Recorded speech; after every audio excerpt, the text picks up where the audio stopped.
Depuis 2 ans à présent, la question du comportement suisse pendant la Deuxième Guerre mondiale trouble profondément la conscience de nos voisins de la Confédération helvétique. Ce film présente un grand nombre d'informations, certaines inédites, d'autres plus classiques. Essayons de faire le point. Le comportement de l'État suisse dans son ensemble ne peut pas se comparer à celui de certains neutres tels que l'Espagne franquiste, l'Irlande nationaliste, le Portugal de Salazar ou la France de Vichy qui tous souhaitaient la victoire de l'Allemagne hitlérienne et lui apportaient leur concours plus ou moins ouvert. La Suisse redoutait l'Anschluss de type autrichien, elle déplorait Hitler et seule sur le continent européen, elle est demeurée tout au long de la guerre une démocratie et un état de droit. En revanche, il apparaît des polémiques récentes 3 points noirs fondamentaux. Premier point, la xénophobie. La Suisse a voulu se défendre contre le déferlement de réfugiés souvent juifs, d'abord d'Allemagne avant 1939, et ensuite de l'Europe occupée, et notamment de la France. Elle a, ce faisant, agi brutalement, sans grande humanité, et à partir de 1941, en renvoyant plusieurs centaines de personnes vers les territoires contrôlés par l'Allemagne, et ainsi à la mort dans les camps, ce que, il est vrai, elle pouvait partiellement ignorer. Deuxième point, certains responsables suisses ont indiscutablement été plus loin encore dans leur sympathie pour le Reich. Et troisième point, à partir du moment où la défaite allemande apparut comme certaine, l'anticommunisme des dirigeants suisses les a conduits à faciliter l'action économique d'un Reich qui se retrouvait le dos au mur, menacé par l'avance de l'armée soviétique. À ces positions officielles s'ajoutent malversation et mauvaise foi de certaines banques face aux survivants juifs du génocide. La Suisse mérite-t-elle pour autant de figurer au banc des réprouvés? Enclave républicaine dans l'Europe hitlérienne, elle a vécu comme elle l'a pu. Le torrent de révélations actuelles ne détruira pas l'honneur des Suisses. Simplement, il réduira la portée des mythes alpestres hors de l'histoire que certains ont voulu maintenir coûte que coûte après 1945. Toutes les démocraties européennes, à un moment ou à un autre, ont dû se poser la question de leur attitude face au Troisième Reich.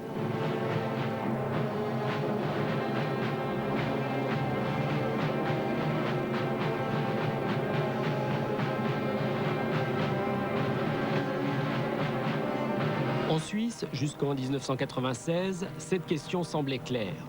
Voici la version de l'histoire que toutes les générations d'écoliers d'après-guerre avaient apprise.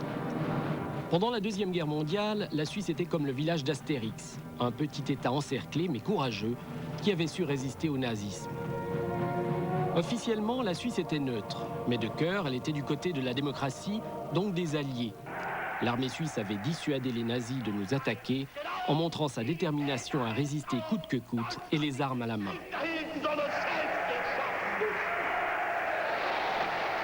Symbole de cette détermination, le réduit, une sorte de forteresse inexpugnable dans les Alpes. En cas d'attaque allemande, l'armée s'y serait barricadée, abandonnant pour un temps femmes, enfants et les 2 tiers du pays aux occupants. Encerclée, la population avait transformé les jardins publics en potagers et en champs de patates pour ne pas mourir de faim. Mais malgré leur situation difficile, les Suisses n'oubliaient pas leur devoir envers ceux qui souffrent. Au risque d'éveiller la colère du dangereux voisin nazi, nos grands-parents avaient généreusement ouvert les bras et les frontières à près de 230 000 personnes qui fuyaient l'horreur des camps d'extermination.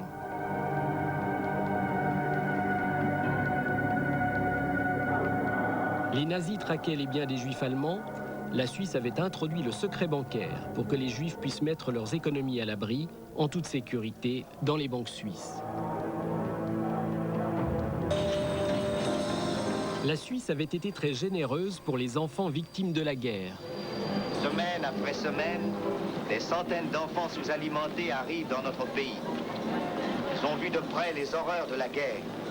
La Suisse, asile de paix, les recueille aujourd'hui.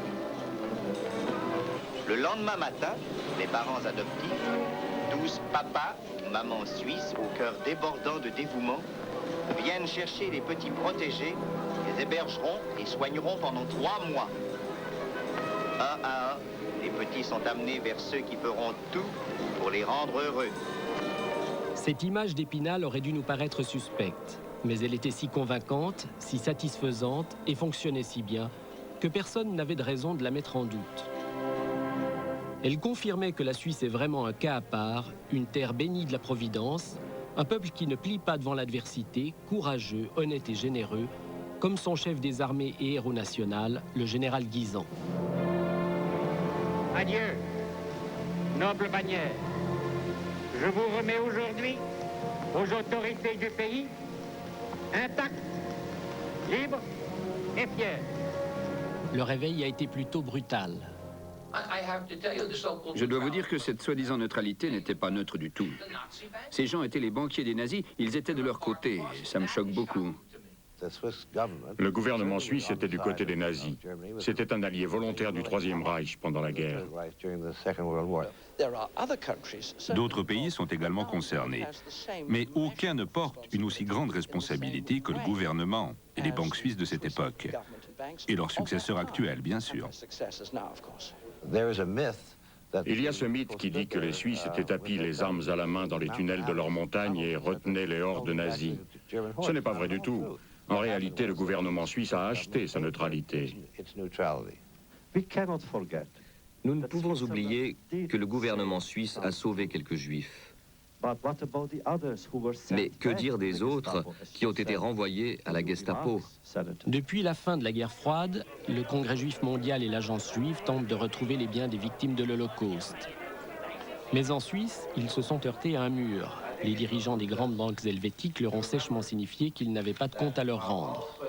Cette arrogance des banquiers va plonger la Suisse tout entière dans la plus grave crise qu'ait connue le pays depuis la Deuxième Guerre mondiale.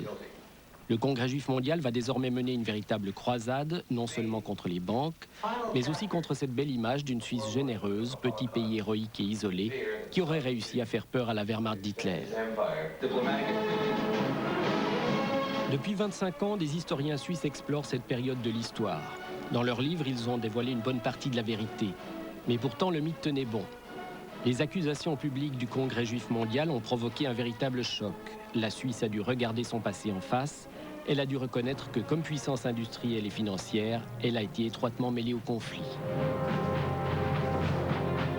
On a essayé, à mon avis, de cacher après la guerre, pendant trop longtemps, une partie de cette réalité complexe de la Suisse. Ce qui fait que de plus en plus, on a soigné un mythe au détriment de la confrontation avec toutes les composantes d'un passé, mais aussi d'un présent. Et on est devenu un peu incrédible. Et je pense que l'étranger maintenant est en train de découvrir ceci, et cela nous causera encore quelques problèmes.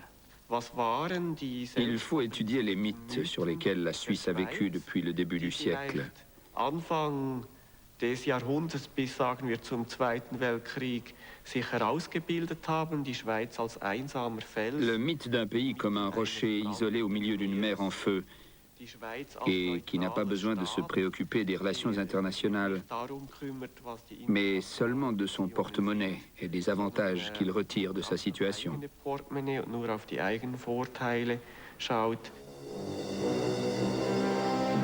Pendant l'entre-deux-guerres, les élites suisses avaient surtout peur du péril rouge, du communisme, des révoltes ouvrières. La démocratie parlementaire, avec ses lenteurs et ses compromissions, leur paraissait parfois dépassée. Ils tenaient à l'indépendance du pays, mais ils n'étaient pas totalement hostiles aux idées politiques d'Hitler et de Mussolini. En Suisse, dans les années 30, certains proclamaient même ouvertement leur admiration pour les méthodes musclées des tyrans allemands et italiens. Ils étaient regroupés dans des partis d'extrême droite qu'on appelle alors des fronts. Les partis bourgeois traditionnels étaient plus discrets, mais ils voyaient plutôt d'un bon œil ces nouveaux acteurs du jeu politique. En 1972, ce fondateur des jeunesses libérales suisses se souvenait. Nous avions les mêmes motifs de critique que les fronts.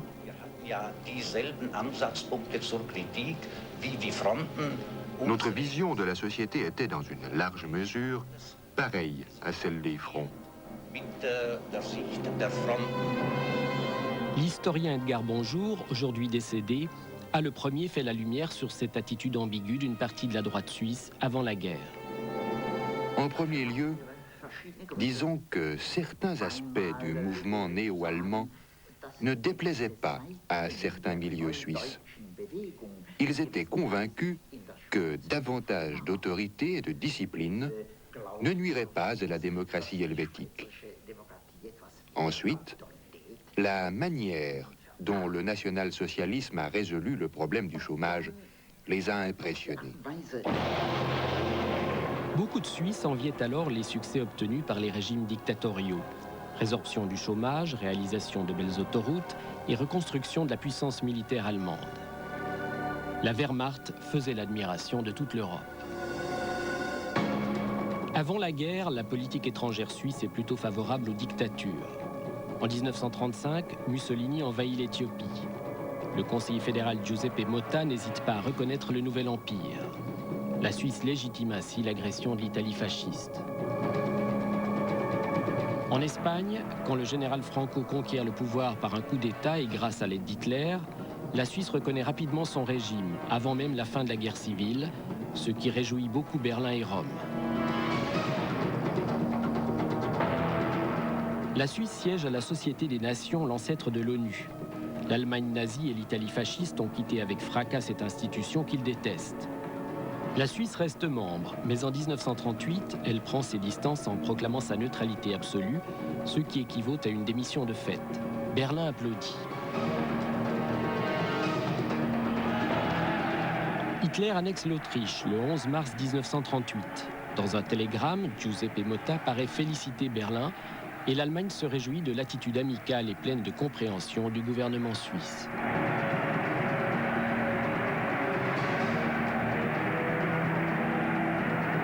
Au début de la guerre, l'Allemagne nazie a décidément le vent en poupe. Les armées d'Hitler volent de victoire en victoire. La France est vaincue en juin 40. Certains en Suisse saluent déjà l'avènement d'une Europe nouvelle, reposant sur des valeurs autoritaires. Fin juin 1940, 173 personnalités suisses envoient une lettre au Conseil fédéral pour réclamer un rapprochement avec le Reich nazi et une mise au pas de la presse suisse jugée trop critique à l'égard de l'Allemagne. Parmi les signatures romandes, celle des dirigeants du mouvement ultra-conservateur vaudois, la Ligue vaudoise.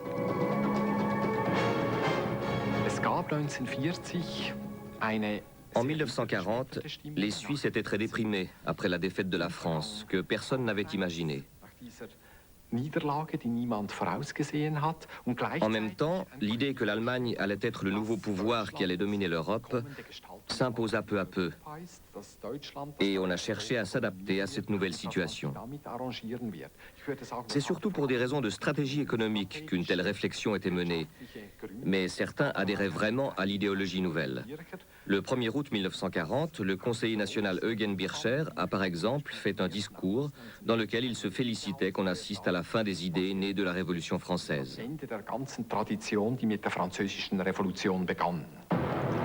En été 1940, le Conseil fédéral a lui-même donné l'impression qu'il se ralliait à l'ordre nouveau qui règne désormais en Europe.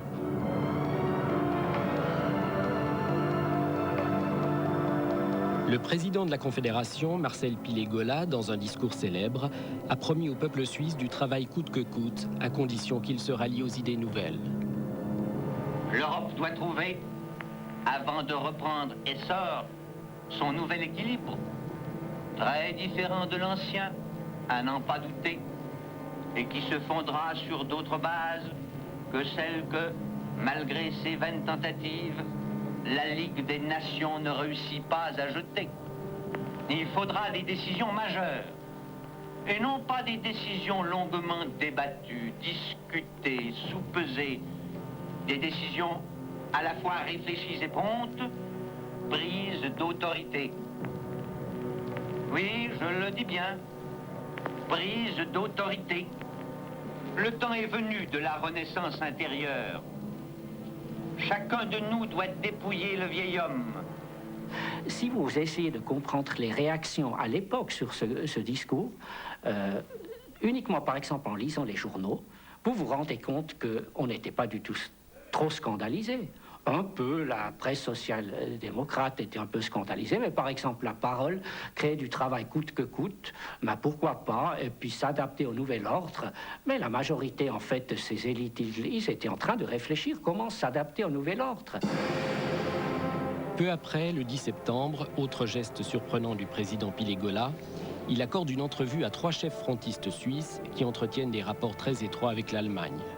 Selon les documents retrouvés dans les archives allemandes, il s'est montré plus que conciliant. La presse du Reich salue ce geste amical.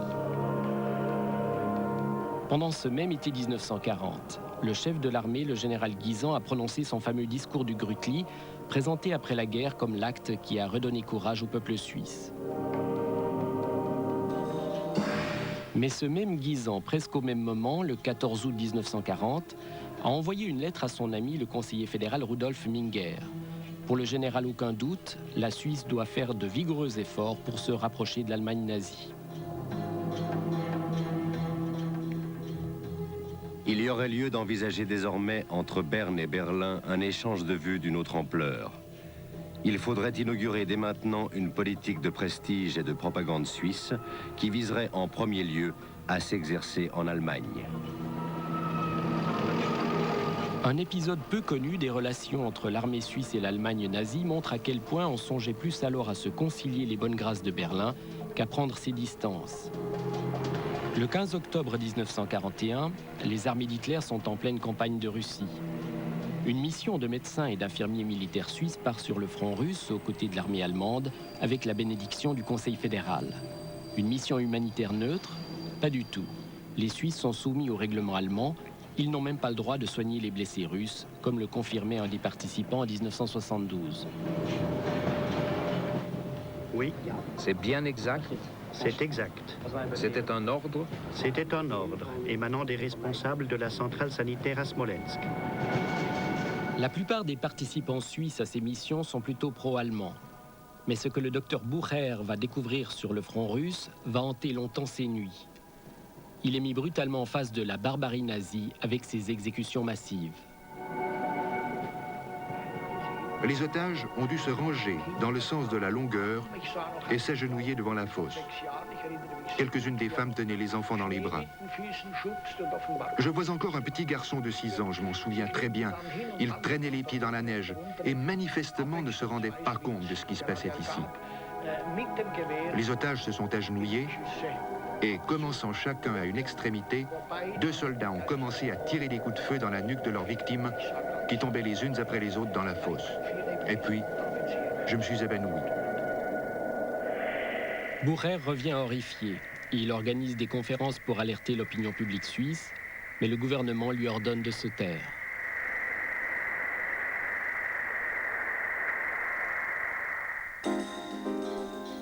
Parmi les valeurs que certaines élites suisses partagent alors avec les dirigeants allemands, il y a l'antisémitisme. Bien sûr, il n'est pas question en Suisse de solution finale, mais bien souvent le juif est considéré comme un être différent, un citoyen particulier qui mérite des mesures particulières.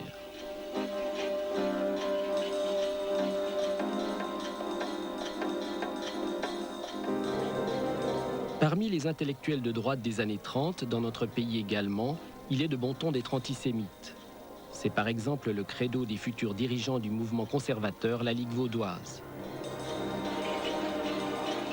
Le célèbre écrivain Gonzague de Reynold, dans son livre La démocratie et la Suisse, écrit qu'il faut épurer tous les parlements en excluant les juifs. C'était un antisémitisme prophylactique. On ne laissait pas les juifs entrer dans certaines professions. Vous n'avez jamais vu, par exemple, dans les grandes banques, dans les grandes compagnies d'assurance, dans les grandes entreprises de l'industrie suisse des juifs. Ils ont été dans certaines branches où on les laissait faire, dans l'horlogerie. Mais c'était des petites entreprises, pas les grandes entreprises qui étaient connues dans le monde entier. C'est sûr, il y avait beaucoup d'antisémitisme en Suisse à cette époque. Et pour vous donner une idée de l'ambiance qui régnait dans le pays, j'aimerais vous raconter cette anecdote. Quand j'ai terminé ma maturité à Lucerne, j'ai demandé à mon meilleur ami, « Est-ce que tu viens poursuivre tes études à Zurich avec moi ?» Il m'a répondu, « Je voulais te le dire depuis longtemps. Je veux faire une carrière politique et je ne peux pas me permettre d'avoir un ami juif. C'est pourquoi je ne viens pas à Zurich avec toi. Mais tu restes mon ami. » Les autorités politiques elles-mêmes sont bien souvent contaminées par cet état d'esprit. Zurich, par exemple, dans les années 20, prend des mesures pour rendre la naturalisation des Juifs plus difficile. Ils doivent avoir séjourné 15 ans en Suisse. Pour les autres étrangers, le délai est fixé à 10 ans. En 1926, cette discrimination est reprise sur le plan fédéral et pendant la guerre, le gouvernement suisse ira plus loin. On introduira pour les Juifs un quota maximum de 12 naturalisations par an. Dans un tel climat, est-il possible, comme on l'a si souvent dit, que le secret bancaire suisse ait été créé pour sauvegarder les biens des Juifs allemands? Non, cette version des faits est un mythe, c'est une légende. La principale raison pour laquelle le secret bancaire a été introduit en 1934, c'est la volonté de protéger de riches contribuables français qui cherchaient à frauder le fisc français en plaçant leurs fonds, leurs fortunes en Suisse. Par ailleurs, deux raisons m'amènent à prétendre qu'en aucun cas il s'agissait de protéger les Juifs. Première raison, les principales impulsions pour renforcer le secret bancaire en 1934 ont été prises antérieurement à l'arrivée au pouvoir des nazis et aux premières mesures racistes du gouvernement nazi. Et deuxième raison, dans tous les débats, aussi bien les débats pré-parlementaires que les débats parlementaires eux-mêmes, il n'a jamais été fait mention explicitement à cette soi-disant volonté de protéger les Juifs. Le général Guisan lui-même, dans une lettre envoyée en 1941 à l'adjudant général de l'armée, s'indigne de la présence d'un Juif parmi les membres de la commission cinématographique de l'armée. Il dénonce ce qu'il appelle la mainmise de personnalités étrangères sur le cinéma suisse. Est-il exact qu'un Juif nommé Grossfeld, d'origine allemande et naturalisé, participe aux travaux de la commission cinématographique de l'armée? Est-il exact que deux autres Juifs, nommés Rothschild et Zickendrath, fassent partie de l'armée Filmdienst? Si tel est le cas, veuillez m'informer comment se justifie leur concours. Cet état d'esprit éclaire l'attitude des autorités suisses envers les réfugiés juifs pendant la guerre. Il ne s'agissait même pas d'éviter une invasion de réfugiés qui aurait surchargé la Suisse, il s'agissait de mesures anti-juives. En 1995, le président Caspar Villiger s'est excusé pour l'une d'entre elles, le J dans le passeport. Dieser Stempel wurde im Oktober 1938 von der Schweiz gebilligt. Wir haben damals im allzu eng verstandenen Landesinteresse eine falsche Wahl getroffen. Der Bundesrat bedauert das zutiefst. Entschuldigt sich dafür im Wissen darum, dass solches Versagen letztlich unentschuldbar ist. En fait, les autorités suisses de l'époque n'ont pas seulement approuvé le J dans le passeport, elles l'ont suggéré aux nazis. En 1938, quand Hitler annexe l'Autriche, le conseiller fédéral Motta et les autorités suisses craignent un afflux de réfugiés juifs autrichiens. Berne se demande comment agir sans rétablir de visa pour tous les citoyens du Reich, ce qui mécontenterait Berlin. La Suisse suggère alors aux nazis d'apposer un signe qui permettrait aux douaniers suisses de différencier les juifs des ariens. Le 29 septembre, les autorités allemandes acceptent d'inscrire un J de 2 cm sur la première page des passeports des juifs allemands et des juifs de l'ancienne Autriche. Mais il y a plus. Une clause secrète de cet accord aurait sérieusement inquiété les juifs suisses s'ils l'avaient connu.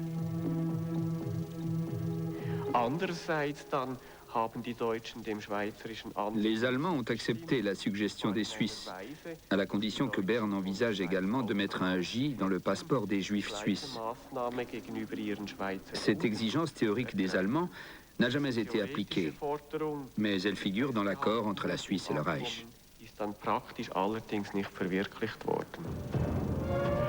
En approuvant cet accord, le conseiller fédéral Motta et le gouvernement suisse montraient clairement qu'ils étaient prêts à déroger au principe de la Constitution suisse qui prévoit l'égalité de traitement de tous les citoyens suisses sans tenir compte de leur confession. Le Conseil fédéral n'aura même pas le courage de défendre publiquement sa position. Au Parlement, il dira que ces mesures ont été prises en pleine autonomie par les autorités de Berlin et que la Suisse n'y peut rien.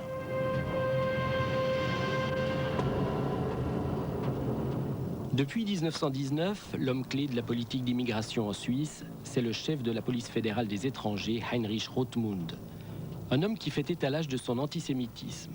En 1938, il affirme « Par des mesures systématiques, nous avons réussi à éviter un enjuivement de la Suisse. » Et en 1941, année où la solution finale est décidée, « Je combats l'enjuivement de la Suisse depuis 20 ans et j'ai empoigné avec une particulière énergie le problème des émigrés juifs d'Allemagne. » Le chef de la police fédérale des étrangers n'aura qu'une obsession. Comment renvoyer les Juifs qui se présentent à la frontière?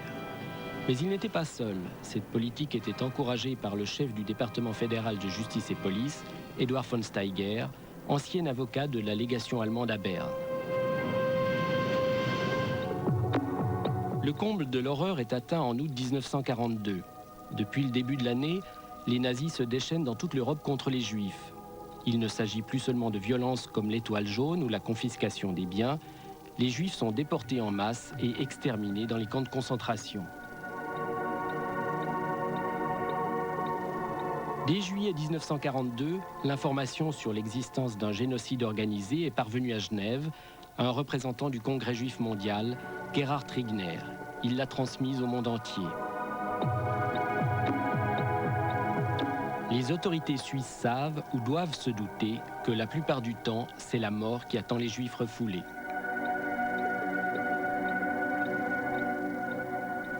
Die schweizerischen Behörden seit Mitte, Ende 1941 dann... Les autorités suisses avaient des renseignements sur les massacres épouvantables des nazis depuis la fin de l'année 1941.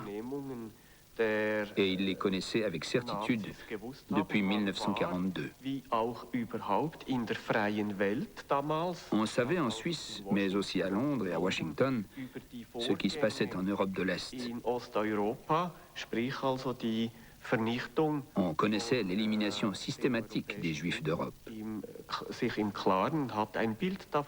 Et on ne peut pas dire, comme l'a fait le conseiller fédéral von Steiger, qu'on ignorait ce qui se passait dans le Reich. Le 4 août 1942, le conseiller fédéral von Steiger a en effet décidé que la barque est pleine. Aucun nouveau réfugié juif ne sera accueilli dans notre pays. Là aussi, ce sont exclusivement les Juifs qui sont concernés. Les autres réfugiés politiques ne sont pas touchés par cette mesure. Pourtant, avant la décision, pendant le premier semestre de 1942, il n'y a pas eu d'invasion. Seuls 1000 Juifs ont demandé l'asile. Et il n'y avait alors qu'environ 7000 réfugiés juifs en Suisse et 10 000 internés militaires. Es kann also weder im volkswirtschaftlichen noch im humanitaire. Que ce soit d'un point de vue économique ou humanitaire, il est impossible d'affirmer que la barque était pleine. Il faut donc voir qu'il s'agissait clairement d'une mesure anti-juive, qu'on peut expliquer par l'esprit de l'époque, mais qu'on ne peut pas excuser pour autant.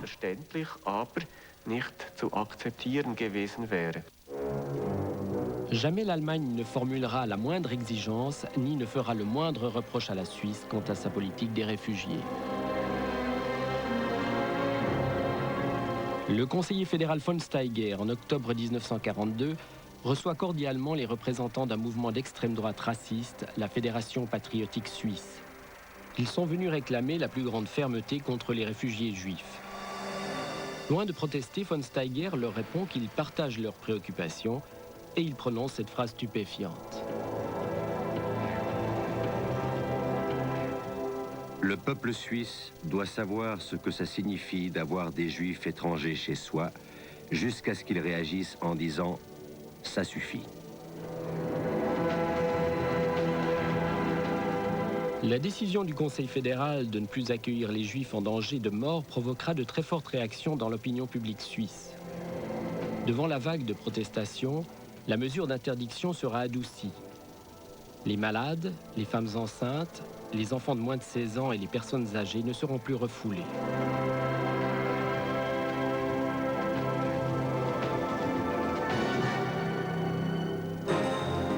Quelques héros ont tout fait pour s'opposer à la politique d'asile très restrictive du Conseil fédéral.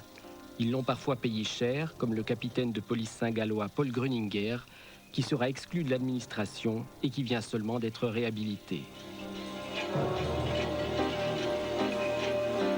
Les recherches les plus récentes montrent avec certitude que si la Suisse a accueilli 22 000 réfugiés juifs pendant la guerre, elle en a renvoyé près de 40 000, sans compter tous les juifs informés de la dureté de notre politique d'accueil et qui ont renoncé spontanément à tenter le passage.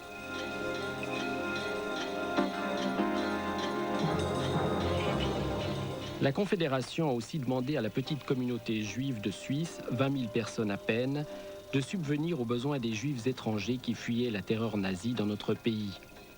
Il n'y avait aucune base juridique à cela, et aucune autre communauté confessionnelle ne sera ainsi rançonnée. Les communautés juives et étrangères ont payé plus de 16 millions de francs suisses de l'époque, soit environ 320 millions de francs d'aujourd'hui, pour les réfugiés de confession juive depuis 1933. Cette discrimination cessera en 1943, quand la Confédération prendra des mesures globales en faveur de tous les réfugiés.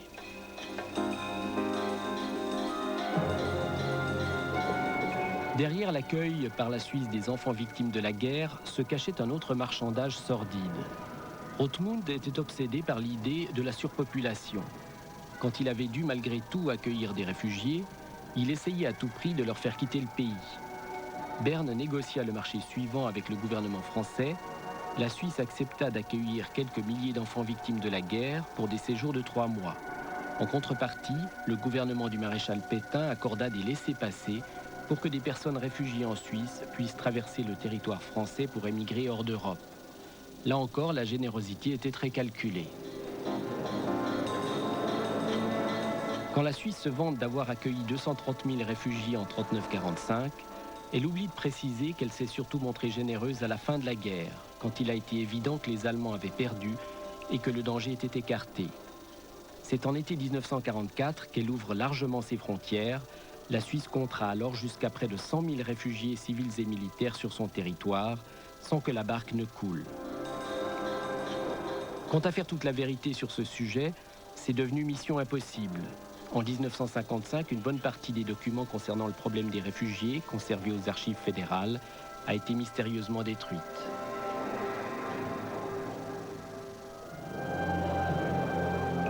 Avant la guerre, la Suisse avait compté jusqu'à 124 000 chômeurs. Dans son fameux discours de 1940, le président Marcel Pilegola avait promis aux Suisses du travail à tout prix. Mais que pouvait signifier une telle déclaration pendant une guerre ?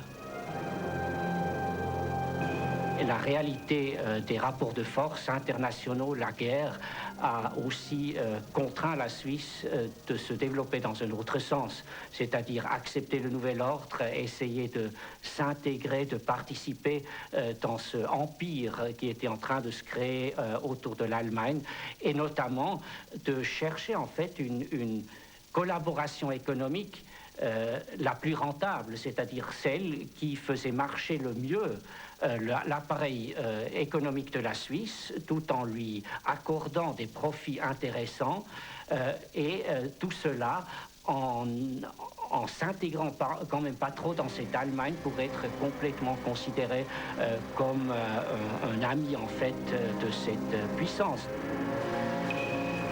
L'industrie suisse va fournir à l'armée allemande une technologie de pointe sans laquelle l'aviation et les blindés du Reich auraient perdu une grande partie de leur efficacité. Loin de considérer notre pays comme un ennemi à abattre, les dirigeants du Reich verront la Suisse comme un partenaire économique indispensable. Cette collaboration industrielle intense démarre le 9 août 1940. Le conseiller fédéral Walter Stempfli dirige alors le département de l'économie publique. Pour obliger la Suisse à s'intégrer dans le grand espace économique européen nazi, le Reich coupe ses livraisons à notre pays. Stempfli propose alors de céder aux exigences allemandes et signe un traité économique qui prévoit la livraison au Reich des produits de notre industrie. En contrepartie, l'Allemagne s'engage à fournir à la Suisse du charbon et de l'acier. Je dois dire que je suis même frappé par la rapidité de cette adaptation. On voit que même le Conseil fédéral, encore pendant la bataille de France, il envoie un de ses fonctionnaires à Zurich, chez Burlet, pour lui signaler qu'il faut maintenant, en fait, déjà bien préparer le terrain et de diriger la production d'armes, en fait commandée par les Alliés encore, maintenant en direction de l'Allemagne. Donc les responsables de l'économie de guerre, ils ont très bien travaillé. À partir de là, les négociations économiques avec le Reich seront pratiquement ininterrompues et la Suisse va livrer des quantités toujours plus impressionnantes de produits industriels destinés avant tout à la Wehrmacht. Pour les industriels suisses, c'est la course au contrat et pour la Suisse, une garantie de ne pas être envahie.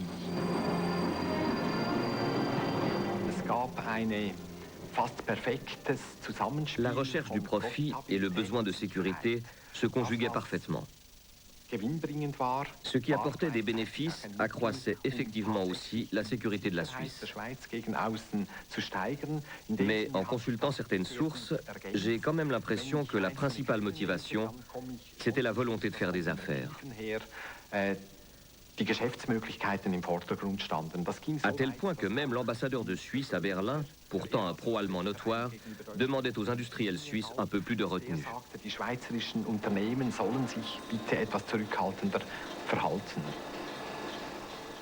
La Suisse a cédé à la contrainte, mais il ne faut pas exagérer les menaces économiques allemandes. Notre pays s'était très bien préparé à la guerre en accumulant d'énormes réserves de charbon. Les experts allemands eux-mêmes pensaient alors qu'avec un blocus, il faudrait au moins 1 an pour mettre la Suisse à genoux.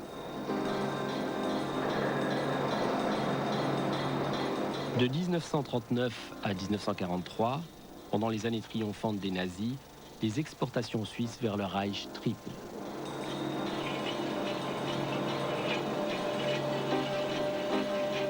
Plus de la moitié de ces exportations sont des produits stratégiques ou des armes qui renforcent l'effort de guerre allemand dans les domaines les plus sophistiqués.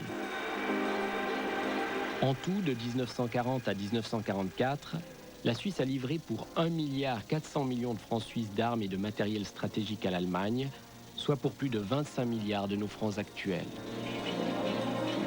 Quant à la neutralité, au plus fort de la guerre, en 1941 et 1942, quand la Wehrmacht triomphe sur tous les fronts, la Suisse livre 40 fois plus de matériel stratégique à l'Allemagne qu'aux Alliés.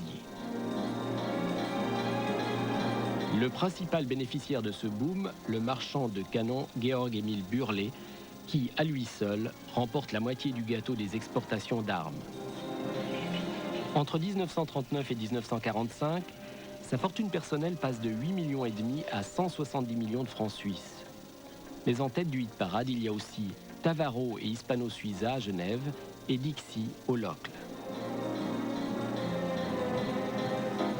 Pour produire pour l'Allemagne, il faut des ouvriers et pas des soldats. Selon l'historien Jacob Tanner, la stratégie du réduit répondait parfaitement à ce besoin. En se retirant dans ces montagnes, l'armée suisse rendait service au Reich.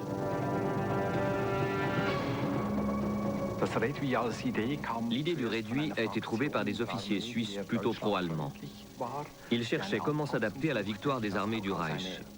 Pour eux, la stratégie du réduit était un signe de soumission donné à la puissante Wehrmacht. Le génie du général Guisan, c'est d'avoir lié la stratégie du réduit à la volonté de résistance.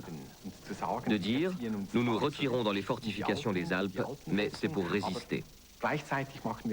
Mais si, en tant qu'historien économiste, j'analyse cette stratégie, je constate que le réduit a surtout permis de libérer les ressources nécessaires à cette très étroite collaboration avec l'Allemagne. On a pu démobiliser les 2 tiers de l'armée. De juillet à l'automne 1940, 300 000 soldats ont été renvoyés à la maison.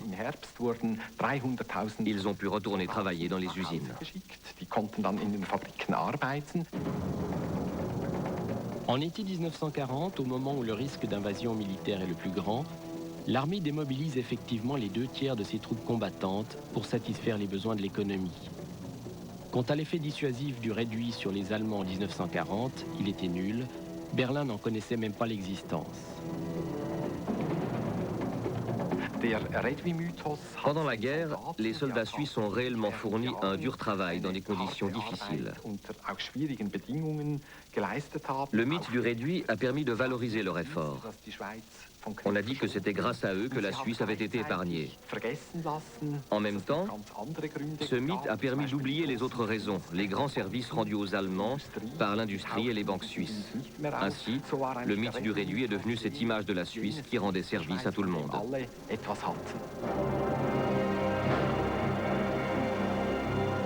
Après la première grande défaite allemande à Stalingrad en 1943, certaines entreprises comme BBC ou Sulzer sentent le vent venir et prennent leur distance avec le Reich. Mais le marchand de canons Burlet ou Aluminium Industrie, l'ancêtre d'Alu Suisse, continue à miser à fond sur les nazis jusqu'à la fin de la guerre.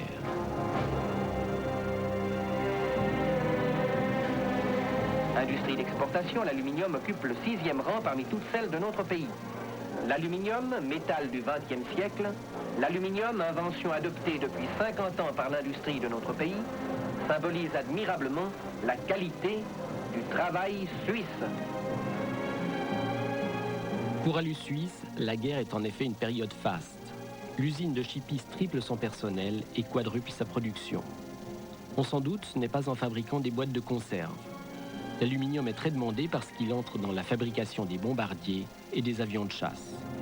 Jusqu'en 1942, les exportations d'Alu Suisse partent presque exclusivement vers l'Allemagne. En 1943, quand le Reich est affaibli et que les pressions des Alliés se font plus fortes, les exportations diminuent. Mais la multinationale suisse de l'aluminium a un autre atout dans sa manche. Elle possède plusieurs usines en Allemagne qui, elles, continuent à tourner à fond pour le Reich. Nous sommes ici à Singen, en Allemagne du Sud, tout près de la frontière suisse.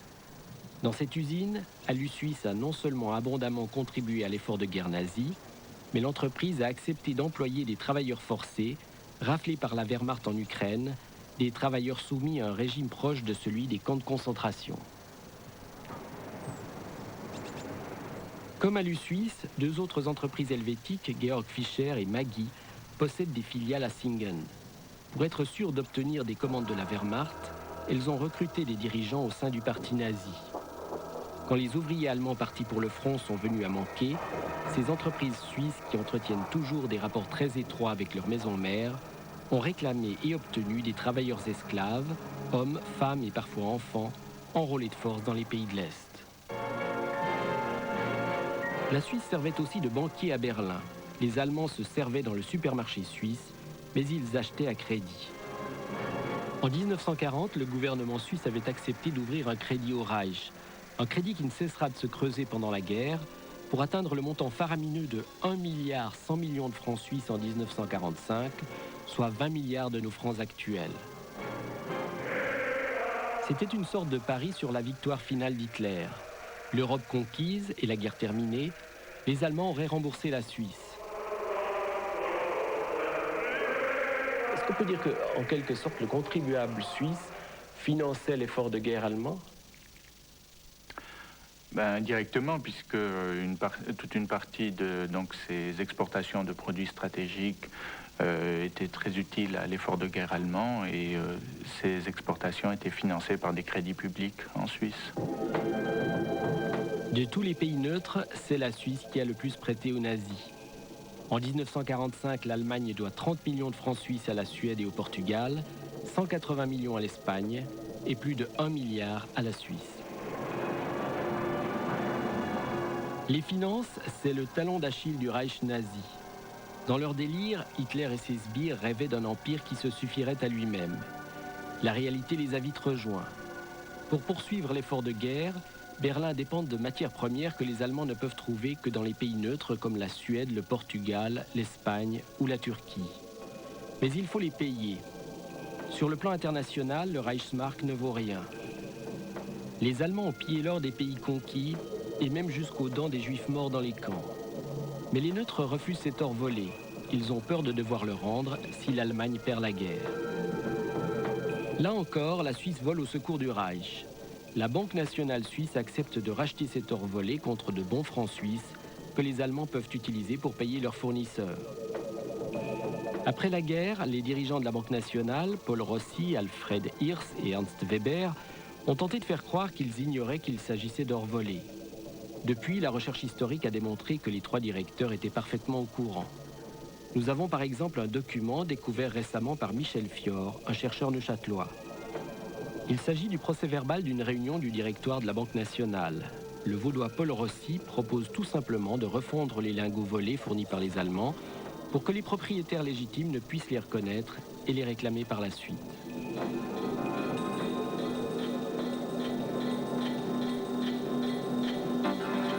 Même si le danger d'un dommage pour la Banque nationale n'est pas très grand, une refonte des lingots écarterait totalement un tel danger.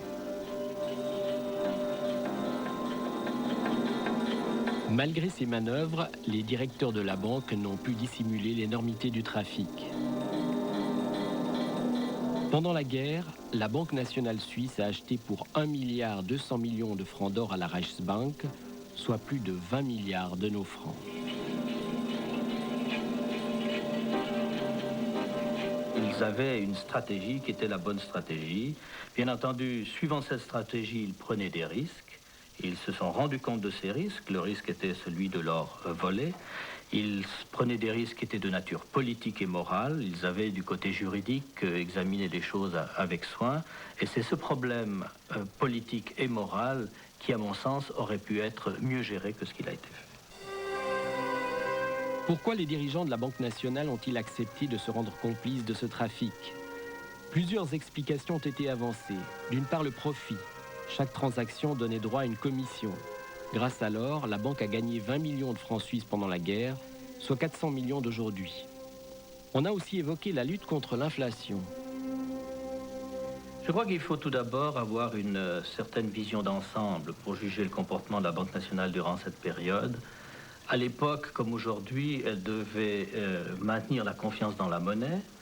Et elle s'est trouvée face à une situation extrêmement difficile lorsque les hostilités ont commencé. Elle craignait beaucoup qu'on ait un dérapage monétaire comme on l'avait eu en 14-18 avec toutes les crises sociales et économiques qui se sont suivies. On n'a pas eu de dérapage inflationniste, on n'a pas eu une crise économique une fois que la guerre était terminée. Donc la gestion monétaire du pays était bien menée. Ceci était essentiel parce qu'il fallait contribuer au moral du pays, participer à sa manière à l'effort de défense nationale. Une chose est sûre, en blanchissant l'or allemand, la Suisse rendait un service vital aux nazis, un service que personne d'autre n'acceptait de lui rendre. Désormais, c'est l'Allemagne qui dépendait de la Suisse. Berlin avait tellement besoin de ce service financier que le Reich va renoncer à toute mesure de contrainte économique contre notre pays pour éviter de l'indisposer.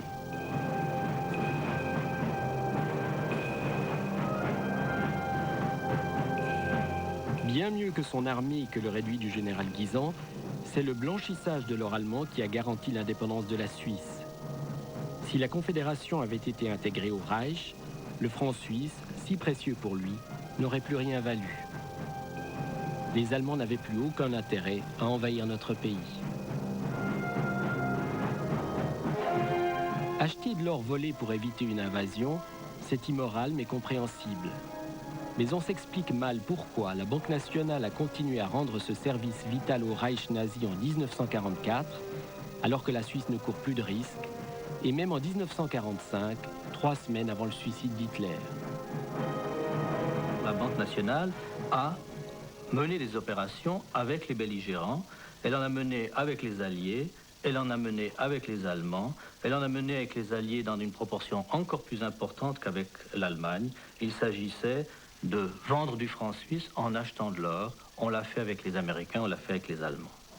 Les services que la Suisse rendait à l'Allemagne en lui achetant de l'or étaient sans commune mesure du point de vue de l'importance pour l'effort de guerre allemand par rapport aux services que la Suisse rendait aux Alliés. Jusqu'à nouvel avis, ce ne sont ni le ministre de l'économie anglais, ni le ministre de l'économie américain, mais bien le ministre de l'économie allemand qui a déclaré que sans les services financiers rendus par la Suisse, l'effort de guerre allemand n'aurait pas pu être poursuivi plus de 2 mois.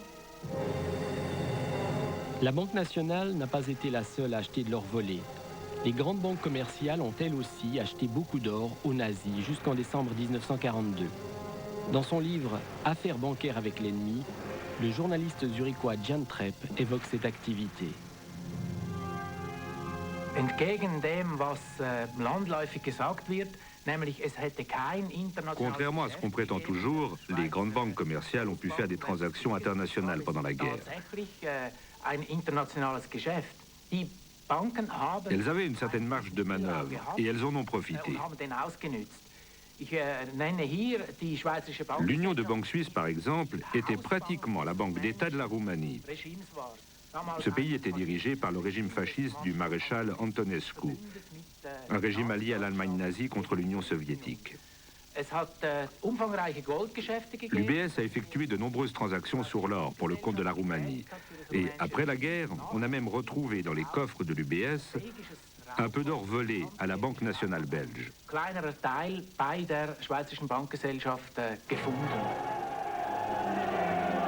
En 1945, les Suisses fêtent la fin de la guerre. Mais notre pays est considéré par les administrations alliées comme un pays vaincu, un allié objectif de l'Allemagne qu'il faut traiter sans ménagement. Les avoirs suisses dans les pays alliés sont bloqués. Les vainqueurs ont publié des listes noires d'entreprises suisses qui ont collaboré avec l'ennemi. Est-ce qu'à votre avis, la Suisse, pendant la guerre, a permis une survie plus longue du Troisième Reich? Je crois aujourd'hui, on peut le dire, on peut répondre clairement avec oui. Certes, quantitativement, ces livraisons de la Suisse, ainsi que les services financiers, sont minimes. C'est des très petits parts de l'économie de guerre allemande. Cependant, c'était souvent des services stratégiques. Et je m'explique. C'était non seulement des machines-outils très spécifiques et très prisées par les Allemands, mais le service, par exemple, financier était tel que même des responsables allemands prétendaient que sans ces possibilités de se servir de la Suisse, la production dans certains secteurs de l'armement aurait dû s'arrêter après 2 mois. Les Alliés ont quelques raisons d'être fâchés. Il a fallu une pression extraordinaire pour que les Suisses renoncent à leur trafic d'armes et d'or avec les nazis. En février 1945, une délégation alliée menée par l'Américain Laughlin Currie est venue sommer les Suisses de cesser enfin leurs relations financières et commerciales avec le Reich qui se meurt. La Suisse est le pays qui a collaboré le plus longtemps et le plus intensivement avec le Reich agonisant. Si on prend l'exemple de Burlet, il parvient encore à se faire payer des factures par la Confédération pour des livraisons à l'Allemagne pendant les derniers mois de la guerre. Tout lui a été payé sans qu'on se pose la moindre question sur une éventuelle responsabilité ou sur sa culpabilité, sans changer quoi que ce soit à l'appréciation de la situation. Au contraire, on a l'impression d'une parfaite continuité.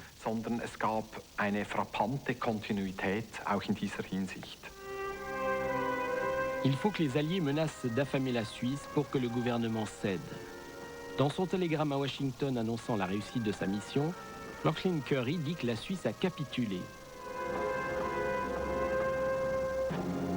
Le fameux accord de Washington en 1946 visera à faire payer la facture de recel de l'or nazi aux Suisses. Ils s'en tireront miraculeusement bien en ne versant qu'une amende de 250 millions de francs suisses. Peu de choses si on considère que la Banque nationale a lavé pour au moins 1,2 milliard de francs d'or volé. En annonçant à Berne ce résultat inespéré, le négociateur en chef Walter Stucky était parfaitement conscient que la Suisse l'avait échappé belle, par exemple en évitant un procès aux États-Unis.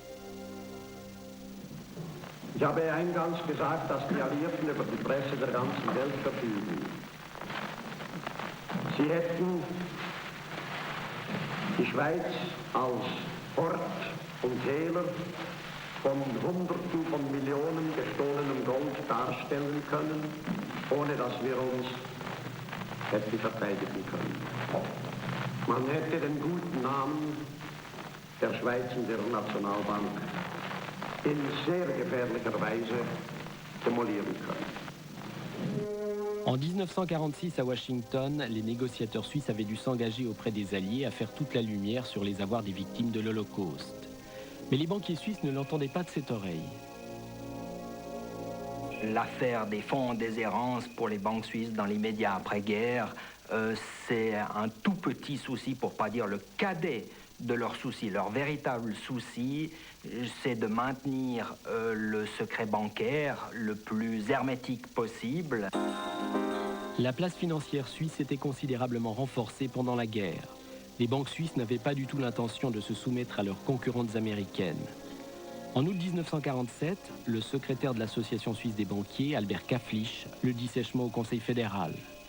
Il pense que les États-Unis ne sont plus aussi forts qu'en 1945. Il dit qu'il ne voit pas de raison de se mettre à genoux devant eux pour des questions aussi stupides que les fonds juifs. Très en colère, il ajoute que les promesses faites à Washington par le Conseil fédéral sont stupides. Ce sont les banques qui gagneront ce bras de fer. La question sera enterrée. La chance des banquiers suisses, la guerre froide contre l'URSS a commencé et la Suisse est devenue un allié du camp américain. Il faut désormais ménager la Confédération. En refusant de régler le problème des fonds juifs en 1946, les banques ont amorcé une bombe à retardement. 50 ans après, les lourds secrets de la guerre remontent à la surface. Les experts des commissions fédérales vont sans doute confirmer que les élites politiques et économiques suisses de cette période difficile se sont un peu trop bien adaptées aux circonstances. Leur plus grande faute, c'est sans doute de ne pas avoir reconnu et assumé cette attitude après la guerre. De ne pas avoir reconnu que la Suisse et sa population ont peut-être un peu trop bien su tirer parti de la plus terrible crise du XXe siècle.